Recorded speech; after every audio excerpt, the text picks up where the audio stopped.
ನಮಸ್ಕಾರ. NRTV Kannada YouTube channel coffee ನ್ಯೂಸ್ಗೆ ಸ್ವಾಗತ. ನಾನು ಅಜ್ಜಂಪುರ ನಾಗೇಶ್.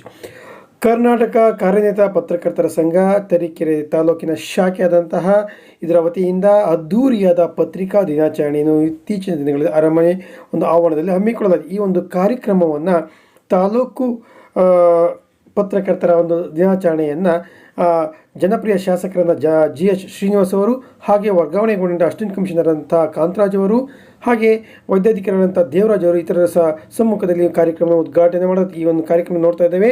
ಉದ್ಘಾಟನಾ ಕಾರ್ಯಕ್ರಮವನ್ನು ಒಂದು ಗಿಡಕ್ಕೆ ನೀರನ್ನು ಹಾಕುವ ಮೂಲಕವಾಗಿ ಅದ್ಧೂರಿಯಾಗಿ ಈ ಒಂದು ಕಾರ್ಯಕ್ರಮವನ್ನು ಒಂದು ನೆರವೇರಿಸಿಕೊಟ್ಟಿದ್ದನ್ನು ಈ ಚಿತ್ರದಲ್ಲಿ ಕಾಣ್ತಾ ಇದ್ದೇವೆ.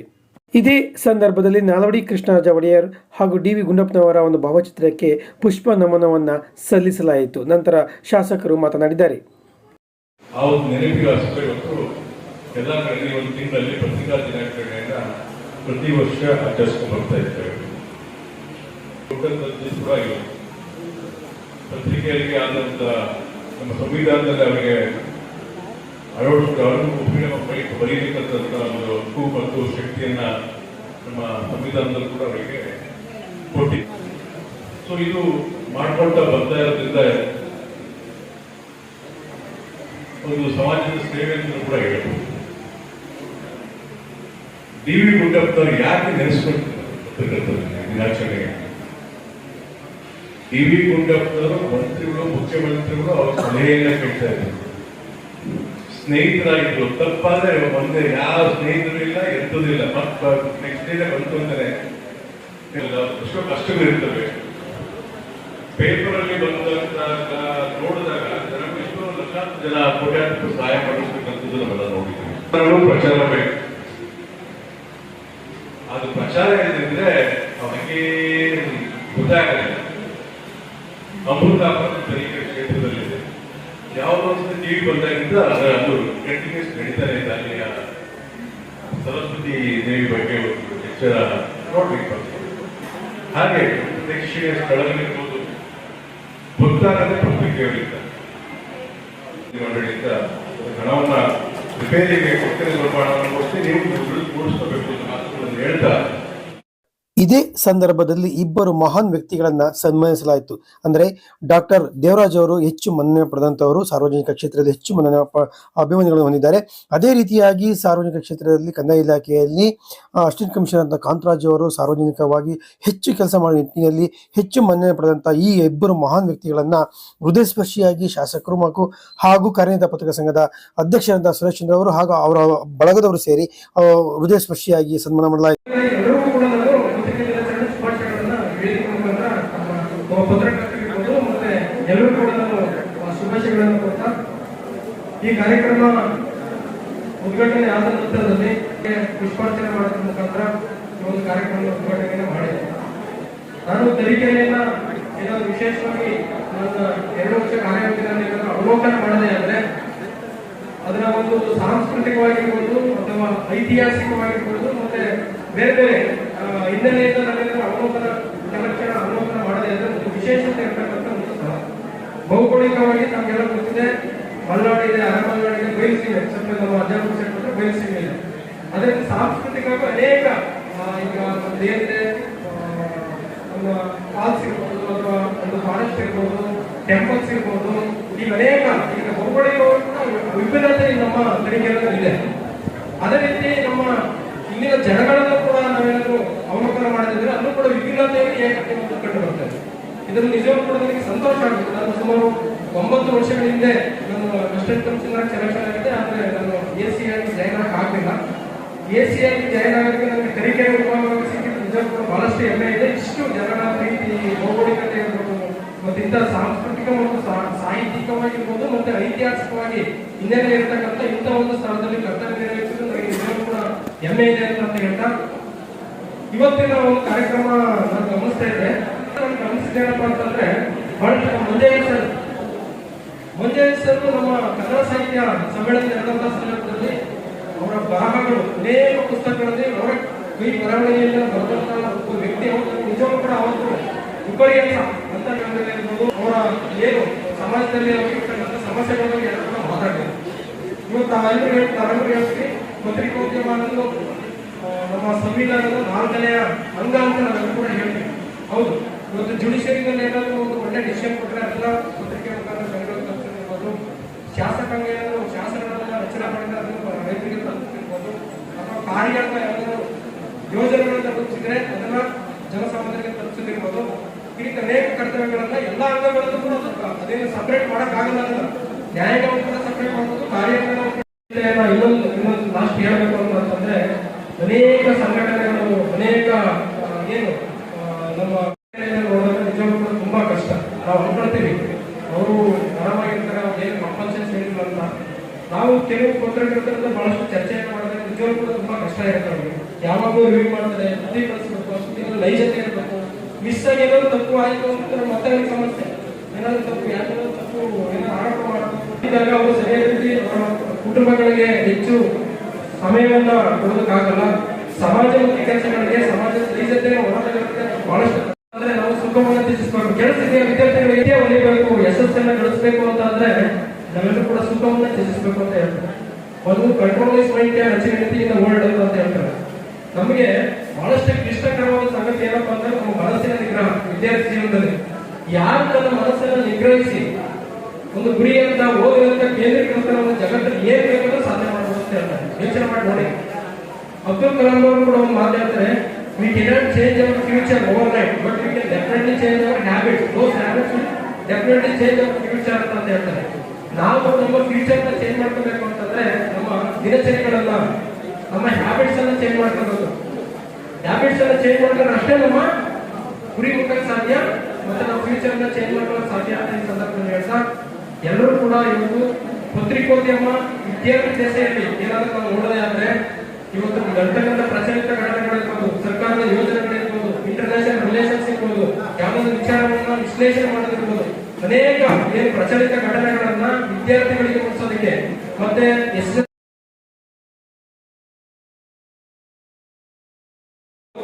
ಸಂದರ್ಭದಲ್ಲಿ ಶಾಲಾ ಸಂದರ್ಭದಲ್ಲಿ ನನಗೆ ಯಾವ್ಯಾವ ಸಬ್ಜೆಕ್ಟ್ ನನಗೆ ಕಷ್ಟ ಅನ್ಸುತ್ತೆ, ಕ್ಲಿಷ್ಟ ಅನ್ಸುತ್ತೆ ಅಂತ ಸಬ್ಜೆಕ್ಟ್ ಹೆಚ್ಚು ಓದ್ಕೊಳ್ಬೇಕು. ವಿದ್ಯಾರ್ಥಿಗಳು ಸಾಮಾನ್ಯವಾಗಿ ಏನ್ ಮಾಡ್ತಾರೆ, ಯಾವ್ದು ತುಂಬಾ ಈಸಿ ಅನ್ಸುತ್ತೆ ಅದನ್ನೇ ಪದೇ ಪದೇ ತಗೊಂಡು ಹೋಗ್ತಾರೆ, ಯಾವ್ದು ಕಷ್ಟ ಅನ್ಸುತ್ತೆ ಸೈಡ್ಗೆ ಇಟ್ಬಿಡ್ತಾರೆ. ಆದ್ರೆ ನಿಮಗೆ ಯಾವ್ದು ಕಷ್ಟ ಅನ್ಸುತ್ತೆ ಅದನ್ನೇ ಓದ್ಬೇಕು. ನೀವು ಯಾವ ಸಬ್ಜೆಕ್ಟ್ ಕಷ್ಟ ಅನ್ಸುತ್ತೆ ಅದನ್ನೇ ಓದ್ಬೇಕು. ಯಾವ್ದು ನಿಮ್ಮ ಮನಸ್ಸಿಗೆ ಮುದ ನೀಡುತ್ತೆ ಅದರಿಂದ ದೂರ ಇರಬೇಕು. ನೀವು ಇವತ್ತು ಅಂಶಗಳು ಯಾವ್ದು, ಮೊಬೈಲ್ ಇಟ್ಕೊಳ್ಳೋಂಥದ್ದು, ಟಿವಿ ನೋಡೋವಂಥದ್ದು, ಹರಟೆ ಹೊಡೆಯುವಂಥದ್ದು, ಸುಮ್ಮನೆ ಸಮಯ ವ್ಯರ್ಥ ಮಾಡ್ತೀವಿ, ಎಲ್ಲ ಕೂಡ ನಮ್ಮ ಮನಸ್ಸಿಗೆ ಮುದ ನೀಡ್ತಾ ಇರುತ್ತೆ. ಆದ್ರೆ ಒಂದನ್ನು ಅರ್ಥ ಮಾಡಿಕೊಳ್ಬೇಕು ಬಹಳ ಸೂಕ್ಷ್ಮವಾಗಿ ವಿದ್ಯಾರ್ಥಿಗಳು, ಇವತ್ತು ನಿಮ್ಮ ಮನಸ್ಸಿಗೆ ಯಾವ್ದು ಮುದವನ್ನು ನೀಡುತ್ತೆ ಅದು ನಿಮ್ಮ ಜೀವನದ ಒಂದು ಈ ಪ್ರಗತಿಗೆ ಅಡ್ಡ ಬಂದಿದೆ ಅಂತ ನೀವೆಲ್ಲರೂ ಕೂಡ ಭಾವಿಸಬೇಕು. ಯಾವ್ದು ನನಗೆ ಟಫ್ ಅನ್ಸುತ್ತೆ, ಕಷ್ಟ ಅನ್ಸುತ್ತೆ, ಟೆಕ್ಸ್ಟ್ ಬುಕ್ ಅನ್ನು ಓದೋವಂಥದ್ದು ಅಥವಾ ಕೇಳೋದು ಇವೆಲ್ಲ ಸ್ವಲ್ಪ ಟಫ್ ಅನ್ಸುತ್ತೆ, ಯಾಕಂದ್ರೆ ನಿಮ್ಮ ಮನಸ್ಥಿತಿನೇ ಆ ರೀತಿ ಇರುತ್ತೆ.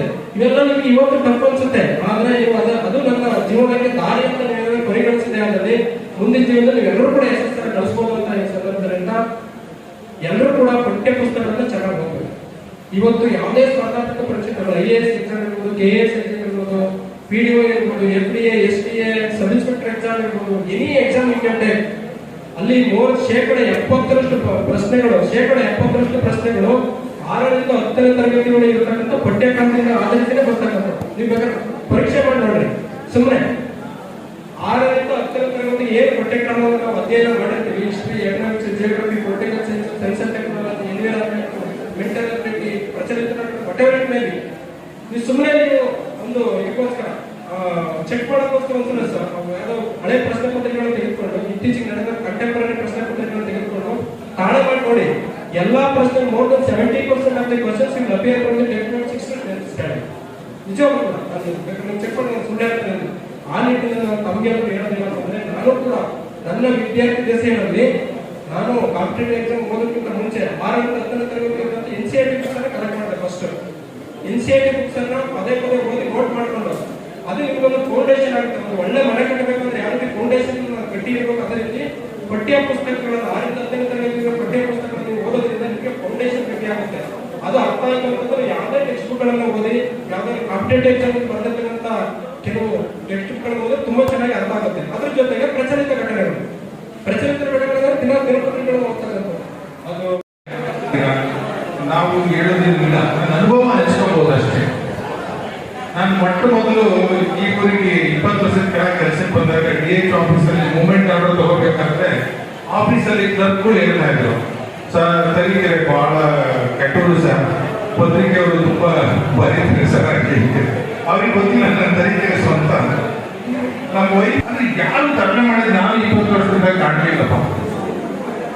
ಜೊತೆಯಲ್ಲಿ ನಾನು ವೈದ್ಯಕೀಯ ಕೋವಿಡ್ ನಂತರದಲ್ಲಿ ಏನ್ 4-5 ವರ್ಷ ಯಾರೂ ಕೂಡ ವೈಯಕ್ತಿಕವಾಗಿ ನನ್ನ ಹತ್ರ ಬಂದು ಹಣ ಕೇಳಿಲ್ಲ. ವಿಶೇಷವಾಗಿ ನಾಡಿದ್ದು ಸರ್ ಹೇಳ್ತಾ ಇದ್ರು, ನಾವು ತರೀಕೆರೆ ಆಸ್ಪತ್ರೆಗೆ 2 ವರ್ಷದ ಕೆಳಗೆ ಆಡಳಿತ ವೈದ್ಯಾಧಿಕಾರಿ ಆಗಿದ್ದಾಗ 6ರಿಂದ 7 ಸಾವಿರ ಹೊರರೋಗಿ ಬರ್ತಾ ಇದ್ರು. ನನ್ಗೆ ಒಂದೇ ಯೋಚನೆ ಇತ್ತು, ನಾವು ಒಂದು ದಾದಾಪೀರನ್ನು ತುಂಬಾ ಕೇಳ್ತಾ ಇದ್ವು, ಹೇಗಾದ್ರೂ ಮಾಡಿ ಅಭಿವೃದ್ಧಿ ಮಾಡ್ಬೇಕಂತ. ಅವರು ಪ್ರಜಾವಾಣಿ ಪತ್ರಕರ್ತರಾಗಿದ್ದಾಗ ಬಹಳಷ್ಟು ಸಹಕಾರ ಮಾಡಿದ್ದಾರೆ. ಅದೇನೋ ಆ ಟೈಮಲ್ಲಿ ಆಗಲಿಲ್ಲ. ಬಟ್ ನಾನು ವೈದ್ಯಾಧಿಕಾರಿ ಆದ್ಮೇಲೆ ಅಪಾರವಾದ ಸಪೋರ್ಟ್ ಮಾಡಿದ್ರು. ಇವತ್ತು 10ರಿಂದ 14 ಸಾವಿರ ಹೊರರೋಗಿಗಳು ಆಸ್ಪತ್ರೆಯ ಸೌಲಭ್ಯದಿಂದ ಪಡ್ಕೊಳ್ತಾ ಇದ್ದಾರೆ.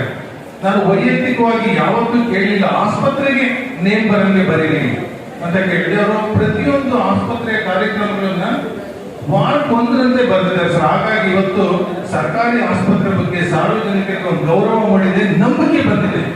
ಆಸ್ಪತ್ರೆ ಮೇಲೆ ನಂಬಿಕೆ ಬಂದಿರೋದ್ರಿಂದ ಸಾಕಷ್ಟು ಬಡವರು ಆಸ್ಪತ್ರೆಯಲ್ಲಿ ಚಿಕಿತ್ಸೆ ಪಡ್ಕೊಳ್ತಾ ಇದ್ದಾರೆ. ಅದಕ್ಕೆಲ್ಲ ಕಾರಣ ಪತ್ರಕರ್ತರು, ವಿಶೇಷವಾಗಿ ಎಲ್ಲರೂ ಒಬ್ಬರಿಬ್ಬರು ಆದ್ರೆ ನನ್ನ ಗುರುಗಳು ಮಾತ್ರ ಮರೆಯಂಗಿಲ್ಲ. ಯಾಕೆಂದ್ರೆ ಏನಿದ್ರು ಕೂಡ ಮತ್ತೊಂದ್ಸರಿ ಕೇಳ್ತೀನಿ, ವಿಷಯ ಅವಲೋಕನೆ ಮಾಡ್ತೀನಿ ಅಂತ ಹೇಳ್ತಾರೆ. ಕಳೆದ 2 ತರೀಕೆರೆ ತಾಲೂಕಿಗೆ ನೂತನವಾಗಿ ಅಸಿಸ್ಟೆಂಟ್ ಕಮಿಷನರ್ ಆಗಿ ಆಯ್ಕೆಯಾದಂತಹ ನಟೇಶ್ ಅವರನ್ನ ಹೃದಯ ಸ್ಪರ್ಶಿಯಾಗಿ ಸನ್ಮಾನಿಸಲಾಯಿತು. ನಂತರ ಅವರು ಮಾತನಾಡುತ್ತಾ, ನಾನಿವತ್ತು ತಮ್ಮ ಆಹ್ವಾನಕ್ಕೆ ಮನ್ನಣೆ ಕೊಟ್ಟು ಹಾಜರಾಗುತ್ತೇನೆ. ಈಗಾಗಲೇ ಪತ್ರಿಕಾ ದಿನಾಚರಣೆಯ ಔಚಿತ್ಯದ ಬಗ್ಗೆ ಹಾಗೂ ಮಾಧ್ಯಮದ ಮಹತ್ವದ ಬಗ್ಗೆ ಹಲವಾರು ನನಗಿಂತ ಹಿರಿಯವರು ಮಾತಾಡಿರ್ತಾರೆ. ಅದರಿಂದ ಈ ಒಂದು ಜಾಸ್ತಿ ಟೈಮನ್ನು ನಾನು ತಗೊಳಕ್ಕೆ ಹೋಗೋದಿಲ್ಲ. ಎಲ್ಲರಿಗೂ ಗೊತ್ತಿದೆ, ನಮ್ಮ ಪತ್ರಿಕಾ ಮಾಧ್ಯಮ ಮೊದಲ ಪತ್ರಿಕಾ ಅಂತೇಳಿ ಸಂಬೋಧಿಸ್ತಿದ್ವಿ. ಹಾಗಾಗಿ ಪತ್ರಿಕಾ ಶಕ್ತಿ ಈಗ ಎಲೆಕ್ಟ್ರಾನಿಕ್ ಮೀಡಿಯಾ, ಅದರ ವಿಡಿಯೋ ಎಲ್ಲರೂ ಸಹ ಆಕ್ಟಿವ್ ಆಗಿರೋದ್ರಿಂದ ಮಾಧ್ಯಮ ಬಹಳಷ್ಟು ಪ್ರಭಾವ ಬೀರಿದೆ ನಮ್ಮ ಜನಜೀವನದ ಮೇಲೆ ಮತ್ತು ನಮ್ಮ ಭಾರತದ ಮೇಲೆ. ಈಗಾಗಲೇ ನಮ್ಮೆಲ್ಲರೂ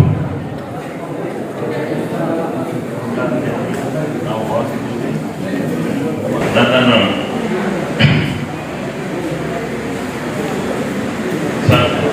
ಮುಖ್ಯ ಅತಿಥಿಯನ್ನಾಗಿ ಇದೇ ಸಂದರ್ಭದಲ್ಲಿ ಸಮಾಜಮುಖಿಯಾಗಿ ಕೆಲಸ ಮಾಡಿದಂತಹ TMJ ಮಂಜುನಾಥ್ ಅವರಿಗೆ ಹಾಗೂ ವಿವಿಧ ಕ್ಷೇತ್ರದಲ್ಲಿ ಒಂದು ಕಾರ್ಯಕ್ಷಮತೆ ತೋರಿಸಿದಂತಹ ಇವರಿಗೆ ಹೃದಯ ಸ್ಪರ್ಶಿಯಾಗಿ ಒಂದು ಸನ್ಮಾನಿಸಲಾಯಿತು. ಅದೇ ರೀತಿಯಾಗಿ ಕಾರ್ಯನಿರತ ಪತ್ರಕರ್ತರ ಸಂಘದ ವತಿಯಿಂದ ಹೆಚ್ಚು ಅಂಕ ಪಡೆದಂತಹ ಮಕ್ಕಳಿಗೆ ಪ್ರತಿಭಾ ಪುರಸ್ಕಾರವನ್ನು ಸಹ ಈ ಸಂದರ್ಭದಲ್ಲಿ ಮಾಡಲಾಯಿತು. ಈ ಒಂದು ಕಾರ್ಯಕ್ರಮದಲ್ಲಿ ಶಿವಣ್ಣನವರು, ಹಾಗೆ ಅನಂತಮೂರ್ತಿ ಅವರು, ಡಾಕ್ಟರ್ ದೇವರಾಜ್ ಸುರೇಶ್ಚಂದ್ರ ಅವರು, ಬಾಬು ಅವರು, ಹಾಗೆ ಶಾಸಕರಾದಂತಹ ಜಿ ಶ್ರೀನಿವಾಸ್ ಅವರು, ಅಸಿಸ್ಟೆಂಟ್ ಕಮಿಷನರ್ ಅಂತ ಕಾಂತರಾಜ್ ಅವರವರು, ಹಾಗೆ ಲಕ್ಷ್ಮಿ ಅವರು ಮುಂತಾದರು ಈ ಒಂದು ಕಾರ್ಯಕ್ರಮದಲ್ಲಿ ಉತ್ಸುಕರಾಗಿ ಭಾಗವಹಿಸಿ ವಿಶೇಷ ರೀತಿಯಲ್ಲಿ ಕಾಣ್ತಿದ್ದೇವೆ. ಎಲ್ಲ ಗಣ್ಯರು ಸಹ ಈ ವ್ಯಕ್ತಿಯನ್ನು ಕಾಣ್ತಾ ಎಲ್ಲರೂ ಸಹ ಉತ್ಸುಕರಾಗಿ ಒಂದು ಕಾರ್ಯಕ್ರಮದಲ್ಲಿ ಭಾಗವಹಿಸಿದ್ದರು. ಈ ಒಂದು ಕಾರ್ಯಕ್ರಮಕ್ಕೆ ತಾಲೂಕಿನಿಂದ ಜಿಲ್ಲಾದ್ಯಂತ ಹಾಗೂ ಹೊರ ಜಿಲ್ಲೆಗಳಿಂದ ಬಂದಂತ ಇವರು ಪತ್ರಕರ್ತರನ್ನು ಸಹ ಹಾಗೆ ವಿದ್ಯಾರ್ಥಿಗಳನ್ನು ಸಹ ಈ ಒಂದು ಕಾರ್ಯಕ್ರಮದಲ್ಲಿ ಕಾಣ್ತಾ ಇರೋದು ವಿದ್ಯಾರ್ಥಿಗಳು. ಹಾಗೆ ಈ ಕಾರ್ಯಕ್ರಮದಲ್ಲಿ ಬಂದಂತಹ ಪತ್ರಕರ್ತರು ಸಹ ಈ ಚಿತ್ರದಲ್ಲಿ ನಾವು ಉತ್ಸುಕರಾಗಿ ಭಾಗವಹಿಸಿದ ಚಿತ್ರದಲ್ಲಿ ಕಾಣ್ತೇವೆ. ಒಟ್ಟಾರೆಯಾಗಿ ತರೀಕೆರೆ ನಡೆದಂತಹ ಅದ್ದೂರಿಯಾದ ಕಾರ್ಯನಿರತ ಪತ್ರಕರ್ತರ ಸಂಘ ಹಮ್ಮಿಕೊಂಡಿದ್ದಂತ ಅದ್ದೂರಿಯಾದ ಒಂದು ಪತ್ರಿಕಾ ದಿನಾಚರಣೆ ಸಂಪೂರ್ಣವಾಗಿ ಯಶಸ್ವಿ ಆಯಿತು ಅಂತ ಈ ಚಿತ್ರದಲ್ಲಿ ಹೇಳಬಹುದಾಗಿದೆ. ಈ ಚಿತ್ರದಲ್ಲಿ ಕಾಣ್ತಾ ಇದ್ದೇವೆ. ಪ್ರತಿಯೊಬ್ಬ ಒಂದು ಪತ್ರಿಕಾ ಮಿತ್ರರು ಸಹ ಈ ಸಂದರ್ಭದಲ್ಲಿ ಉತ್ಸುಕರಾಗಿ ಭಾಗವಹಿಸಿರುವ